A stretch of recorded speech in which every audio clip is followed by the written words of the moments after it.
अस्सलाम वालेकुम नाज़रीन, सराबर कदाब से मुखातिब है दो तीन अहम तरीन खबरें बड़ी खौफनाक है, डरावनी किस्म की खबरें आपके सामने रख देते हैं। लेकिन यकीन माने कि वो इंडियन फिल्में याद आती हैं, पुरानी पुरानी फिल्में अमिताभ की, जहां पर गुंडे अक्सर अपनी मूछों को ताव दे रहे होते हैं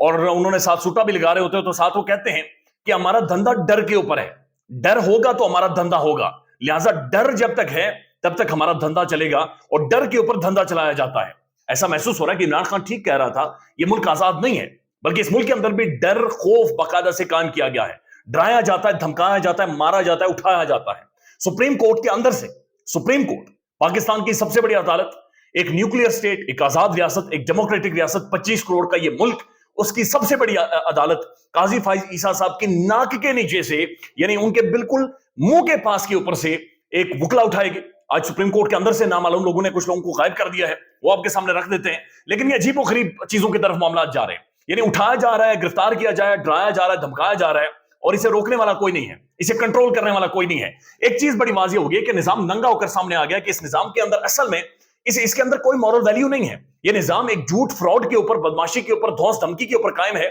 जिसकी असल कोई कोई वैल्यूज ही नहीं है, जिसका कोई कॉन्स्टिट्यूशन ही नहीं है, जिसका कोई कॉन्ट्रैक्ट ही नहीं है, जिसका आवाम के साथ कोई ताल्लुक ही नहीं है, बल्कि ये सिर्फ जोर जबरदस्ती, धौंस धमकी, और ये जो कवानीन है, ये जो कॉन्स्टिट्यूशन है, ये जो रूल्स बनाए गए हैं, ये मेरे और आप जैसे बंदे के लिए बनाए गए हैं, क्योंकि हम कीड़े मकोड़े हैं और जब भी हम गुजरते हैं तो ये उस कानून के जाल के अंदर हम लोग फंस जाते हैं, और बड़े लोग जब गुजरते हैं तो वो इस जाल को फाड़ कर गुजर जाते हैं। और वही चीजें पाकिस्तान के अंदर हम देख रहे हैं कि लंदन प्लान के ऊपर इस वक्त अमल दरामद जारी है, और लंदन प्लान पर अमल दरामद करने के लिए जो एक तो सहूलतकार बने हुए वो तो बने हुए हैं, लेकिन जो डर कर खामोश हैं, पाकिस्तान का प्राइम टेलीविजन है, पाकिस्तान का मीडिया है, पाकिस्तान के अखबारात हैं, पाकिस्तान के साफी हैं, जिन्होंने अपनी जुबानों के ऊपर बिल्कुल जिप लगा दी है, आंखें उन्होंने नीचे कर ली हैं, टीवी बिल्कुल खामोश होकर नीचे बैठ गया है। और यकीन माने कि जब रावी या लिखने वाला जो आने वाले टाइम में हिस्टोरियंस होंगे, जो इस टाइम को लिखेंगे, तो वो सबसे बड़ा जो मुजरिम जिसने खामोशी साधी और वो जुर्म करता रहा, पाकिस्तान के मीडिया को, पाकिस्तान के प्राइम टेलीविजन को, पाकिस्तान के बड़े बड़े साफी जो बड़ी सेकुलर थे, बड़े लिबरल थे, बड़े खुलकर बातचीत करते थे, बात करने की हौसला अफजाई करते थे, वो सारे आज खामोश है। बल्कि गुज़श्ता दिन साइफर के हवाले से जो फैसला आया, उस पर हमने पाकिस्तान के प्राइम टेलीविजन की बहुत सारी ऐसी चीजें देखी कि जहां पर साफियों ने कहा कि हम साइफर के ऊपर बातचीत करेंगे, लेकिन खल्ली वल्ली जब वो ब्रेक के बाद वापस आए तो उनके चेहरे की हवाइयां उड़ी हुई थी। उन्होंने कहा जी गाजा के ऊपर बातचीत कर लेते हैं, फलस्तीन के ऊपर बातचीत कर लेते हैं, इस तरफ हम नहीं आएंगे, इस तरफ हम बातचीत नहीं करेंगे। तो एक तो मामला यह है कि रात की तारीकी में इलेक्शन कमीशन ऑफ पाकिस्तान ने फैसला दिया, और फैसला देकर तहरीक इंसाफ का बल्ला उन्होंने छीन लिया है। अब ये जो बल्ले, तीर, शेर, घोड़े वगैरह ये अलॉट किए जाते हैं, इसकी इंपॉर्टेंस पहले समझे। पाकिस्तान के अंदर चूंकि मेजोरिटी ऑफ जो अवाम है वो अनपढ़ है, वो लिख नहीं सकते, वो पढ़ नहीं सकते, इसलिए उन्हें कैंडिडेट्स के नाम नहीं पढ़े जाते, इसलिए निशानात अलॉट होते हैं। ये इस बंदे का निशान होगा, ताकि तीर देख के बंदा समझ जाए, ताकि बैट देख के बंदा समझ जाए, ताकि घोड़ा देखकर बंदा समझ जाए, ताकि ये चीजें देखकर बंदा समझ जाए कि जनाब ये मेरा कैंडिडेट है, ये मैंने इसे वोट देना है। लिहाजा जो पाकिस्तानी अवाम को गरीब और अनपढ़ रखा जाता है, ये इन्हें सोच समझ कर एक प्लानिंग के जरिए, थिंक टैंक के जरिए इन्हें अनपढ़ और गरीब रखा जाता है। लिहाजा इमरान खान का बल्ला छीनना बुनियादी तौर पर पाकिस्तान की जो इज्तिमाई एक सोच है, जिस सोच के अंदर लोगों को असल में रखा गया है, वो सोच भी लोगों से छीनना है कि कहीं अनपढ़ बंदा, कहीं गरीब बंदा ये ना पहचान लगे बैट है और ये इमरान खान का बैट है, ये खान इसके साथ खड़ा होगा, लिहाजा मैं बैट के ऊपर मोहर लगाऊं। लिहाजा वो bat election commission of Pakistan ने रात की तारीकी में छीना है, लेकिन जो फैसला इलेक्शन कमीशन ऑफ पाकिस्तान ने दिया है, वो भी उन्हें पेशावर हाई कोर्ट ने बाउंड किया था कि आपने फैसला 22 तारीख से पहले देना है, तब जाकर उन्होंने फैसला दिया, नहीं तो इस मामला को वो मजीद आगे लेकर जाते तो मजीद तहरीक इंसाफ को डैमेज होता। और इससे पहले इंट्रा पार्टी इंतखाबात के ऊपर 71 दिन तक, 71 डेज तक इलेक्शन कमीशन ऑफ पाकिस्तान ने फैसले को होल्ड किए रखा। अब किसी अपना दुखड़ा कर वो इमरान खान साहब अक्सर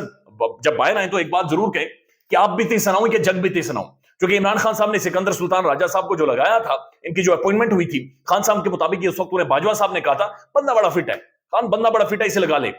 तो उन्होंने लगाया था। और ये जो उसके बाद उन्होंने जो माहौल इमरान खान के साथ बनाया है, यानी ऐसी बैंड इन्होंने इमरान खान की बजाई है, ऐसे पटकार इन्होंने इमरान खान को दो कर मारे हैं कि खान इसके बाद कम से कम किसी के ऊपर यकीन नहीं करेगा। कोई यकीन की बातचीत भी करेगा तो इमरान खान चीखेगा कि मैं यकीन नहीं करूंगा, मैं किसी के ऊपर भरोसा नहीं करूंगा, क्योंकि भरोसा इमरान खान ने जिसके ऊपर किया है उसने इमरान खान को डसा है और बड़े बुरी तरीके से डसा है। पाकिस्तान के सोशल मीडिया पर बातचीत हो रही है कि ये जनाब पाकिस्तान के अंदर शफाफ इंतखाबात नहीं हो रहे, बल्कि शरीफ इंतखाबात हो रहे हैं, क्योंकि एक लाडले को ऊपर लाना है, लाडले को बिठाना है, और लाडले को बिठाकर सबने देखना है। यानी एक लाडले के लिए मुल्क का सब कुछ बर्बाद कर दिया गया है। इंतजार हुसैन पंचोधा, عمران خان صاحب کے وکیل ہیں، یہ لکھتے ہیں کہ آج ہمارا کلرک عثمان سپریم کورٹ میں عمران خان کی اہلیت اور الیکشن لڑنے کی پٹیشن فائل کر رہا تھا۔ لطیف کھوسا کا سیکٹری ہے یہ، اور لطیف کھوسا کا کلرک ہے، اور انتظار پنچودا یہ پاکستان کے پرومیننٹ لائرز ہیں، ان کا یہ کلرک ہے جو عمران خان کی پٹیشن سپریم کورٹ میں فائل کر رہا تھا کہ جناب عمران خان انتخابات بھی لڑے اور عمران خان کی اہلیت اور الیکشن لڑنے کی پٹیشن فائل کر رہا تھا۔ نامعلوم افراد پیچھے سے آتے ہیں، نامعلوم افراد نے سپریم کورٹ کے اندر سے ان سے موبائل فون اور پٹیشن کے کاغذات چھین لیے ہیں اور عثمان کو اغوا کرنے کی کوشش کی گئی۔ پٹیشن سردار لطیف خان کھوسا اور سردار شہباز کھوسا کے تواسط سے دائر کی جا رہی تھی۔ سپریم کورٹ کے اندر نامعلوم لوگوں نے لطیف خان کھوسا کے جو کلرک ہیں ان سے پٹیشن چھین لی اور انہیں اغوا کرنے کی کوشش کی۔ اب یہ سپریم کورٹ کیا ہے؟ سپریم کورٹ سب سے بڑا ادارہ ہے۔ سپریم کورٹ جو بنیادی حقوق ہے ان کا ضامن ہے، سپریم کورٹ کے اندر سے یہ ہوا ہے۔ لیکن جو ہی الیکشن کمیشن آف پاکستان نے رات کو بلہ کا نشان چھینا، جو ہی سپریم کورٹ نے سائفر کے اوپر عمران خان کی ضمانت منظور کی، لیکن ساتھ یہ بھی باؤنڈ کر دیا کہ اس کے اوپر مزید انکوائری کی ضرورت ہے، لہٰذا عمران خان کی فیملی، عمران خان ان کی ضمانت تب تک منظور سمجھی جائے گی جب تک یہ کوآپریٹ کریں گے۔ یعنی جو ٹرائل ابو الاسناد ذوالقرنین کی عدالت کے اندر جو سیکرٹ ٹرائل، ایک خوفناک ٹرائل، ایک رات کی تاریکی میں ٹرائل، بند دروازوں کے پیچھے ٹرائل جاری ہے، اس کے ساتھ کوآپریٹ کریں۔ اگر یہ کوآپریٹ نہیں کرتے تو ان کی ضمانتیں منسوخ کر دی جائیں گی۔ جناب عمران خان کے وکلا یہ کہہ رہے ہیں کہ ہمارا مقدمہ یہ ہے کہ یہ جو عدالت ہے سیکرٹ کورٹ، یہی غلط ہے۔ یہ کیسے غلط ہے؟ یعنی سپریم کورٹ خود ہی ایک طرف یہ کہہ رہا ہے کہ جناب اس کے اندر اتنا سبسٹانس نہیں ہے، اس کے اندر کوئی سیکیورٹی بریچ نہیں ہوا، اس کے اندر کوئی دفاعی تنصیبات کو نقصان نہیں پہنچا، پاکستان کا کمیونیکیشن سسٹم اسے کوئی مسئلہ نہیں ہوا، لیکن اس کے باوجود دوسری طرف وہ پوائنٹ کر دیتے نہیں جی مشروط ہے۔ مشروط یہ ہے کہ آپ نے جا کر ابو الاسناد ذوالقرنین کے سامنے پیش ہونا ہے، ٹرائل میں وہاں پر کھڑے ہونا ہے، اور ٹرائل آپ کا ہوگا اور ٹرائل ہونے دیں۔ اس کے اوپر ہوا کیا ہے؟ جو ہی رات کو یہ فیصلہ آیا، صبح اڈیالہ جیل کے اندر جناب بڑی گڑبڑ ہوئی ہے اور وہاں پر بڑی بھاگ دوڑ ہوئی ہے، اور اڈیالہ جیل کے اندر اس وقت کیا ہو رہا ہے وہ آپ کے سامنے رکھ دیتے ہیں۔ انتظار حسین پنچودا عمران خان صاحب کے وکیل ٹویٹ کر رہے ہیں، لکھتے ہیں سائفر کیس میں سزا دینے کی ایسی جلدی ہے کہ نہ عمران خان، نہ شاہ محمود قریشی، نہ ان کے وکیل، بس روسٹم پر پروسیکیوٹر اور گواہ اور شہادت ریکارڈ یعنی دڑ دڑ شہادتیں ریکارڈ ہو رہی ہیں۔ جب فیملی کے لوگ پہنچے اور بتایا گیا کہ یہ آپ کیا کر رہے ہیں، تو آگے سے سپریم کورٹ کا حکم غلط بیان کر کے کہا گیا کہ آپ نے کوئی رکاوٹ نہیں ڈالنی۔ سپریم کورٹ نے کہا کہ عمران خان اور عمران خان کی فیملی کوئی رکاوٹ نہیں ڈالے گی، لہٰذا آپ نے کوئی بھی رکاوٹ نہیں ڈالنی اور ہمیں ٹرائل کرنے دیں، جبکہ ہم باہر دروازے پر کھڑے ہو کر اندر جانے کی اجازت کے منتظر ہیں۔ یعنی اڈیالہ جیل کے اندر ٹرائل جاری ہے خان کا، اور خان کے جو وکلا ہیں وہ کہہ رہے ہیں کہ ہم دروازے کے باہر کھڑے اجازت کے منتظر ہیں۔ اس سب ڈرامہ ٹرائل سے بہتر ہے کہ ابو الاسناد صاحب ایک ہی بار میں سیدھا سزا کا نوٹیفیکیشن نکال دیں۔ عمران خان کے ساتھ ایسا ظلم نامنظور، یعنی کھل کر خان کے ساتھ ظلم ہو رہا ہے، بڑا تگڑا ظلم ہو رہا ہے اور سرے عام ہو رہا ہے، اور اس کے اوپر میڈیا بھی خاموش ہے، اس کے اوپر وکلا برادری بھی خاموش ہے، اس کے اوپر پاکستان کی عدالتیں بھی خاموش ہیں۔ ایک اور ٹویٹ ہے، اور وہ ٹویٹ لکھتے ہیں کہ شاہ محمود قریشی کی بیٹی مہربانہ قریشی اور اہلیہ مہرین قریشی اڈیالہ جیل میں قریشی کی رہائی کے لیے ضروری دستاویزات کے ساتھ موجود ہیں۔ صرف جج ابو الاسناد ذوالقرنین کے دستخط رہ گئے ہیں۔ جج صاحب رہائی سے پہلے سزا سنانے کے لیے بیٹھ گئے ہیں، سارے گواہ جیل میں ہیں، عمران خان، شاہ محمود اپنی بیرکوں میں۔